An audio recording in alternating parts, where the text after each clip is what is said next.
आज का टॉपिक हमारा प्रोसेस ऑफ हेयरिंग।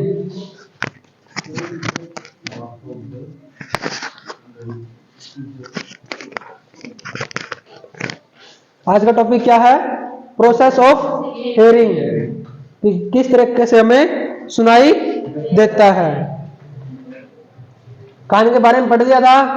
कान के 3 पार्ट्स पढ़ लिए थे, आउटर ईयर, मिडल ईयर और इनर ईयर। आज पढ़ेंगे प्रोसेस ऑफ हेयरिंग। ठीक, लिखने वाले स्टूडेंट एक बार लिख लें, प्रोसेस ऑफ हेयरिंग।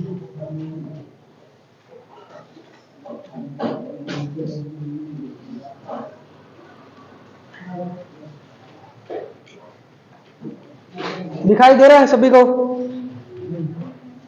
थोड़ा उस पर्दे को ठीक कर दो वहां से पीछे से, जिससे प्रकाश नहीं आएगा।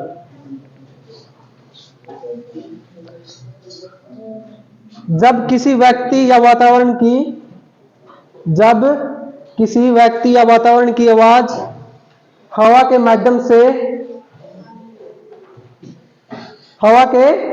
से कान के पर्दे, ये ड्रम सुना था ना, ये ड्रम को इन दिन क्या कहते हैं? कान का पर्दा तक पहुंचती है। कहां तक पहुंचती है आवाज? कान के पर्दे से टकराते समय हवा में क्या होता है भाई? दाबे होती है, प्रेशर, हवा का प्रेशर जो कहां होता है? कान के अंदर, जिसके प्रभाव से आवाज की तरंगों में क्या होता है? अनुपात में पर्दा कंपन करता है। जब हवा आती है तेज, हवा से हमें आवाज सुनाई देती है, तब वो कहां जाती है? हमारे कान के पर्दे में। तब उससे कान के पर्दे में क्या होगी? तरंगे, जिसके प्रभाव से आवाज की तरंगों में कंपन होती है। यहां तक समझ में आया? नहीं आया?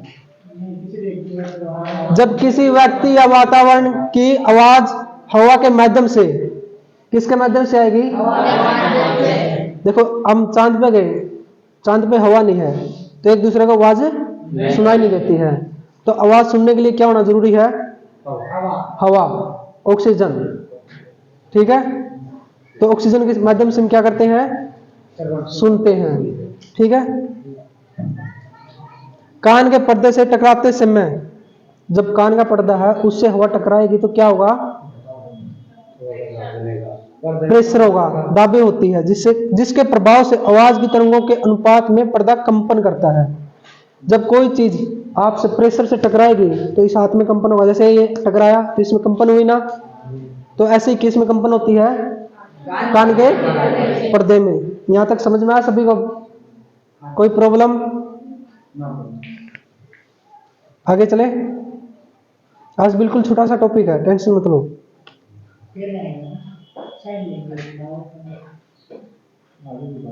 थोड़ा लिखने में गलती हुई है, इस शब्द को इग्नोर करें। मार्कर कहां है?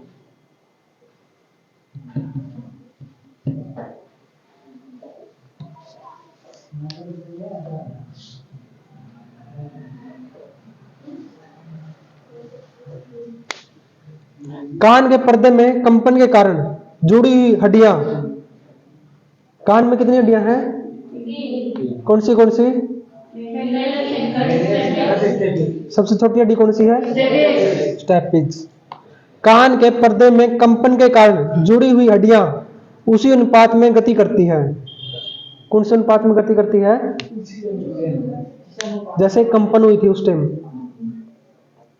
तथा स्टेपिज नामक हड्डी ओल विंडो के माध्यम से कान के आंतरिक भाग कोक्लिया में स्थित तरल पदार्थ पर तरंगीय प्रभाव डालती है। कान में क्या कौन सी हड्डी स्थित है? तो कौन सी हड्डी पे होता है? और वो कौन सी उस पे है? ओल विंडो कौन से पार्ट है? कौन से पार्ट में आती है ओल विंडो?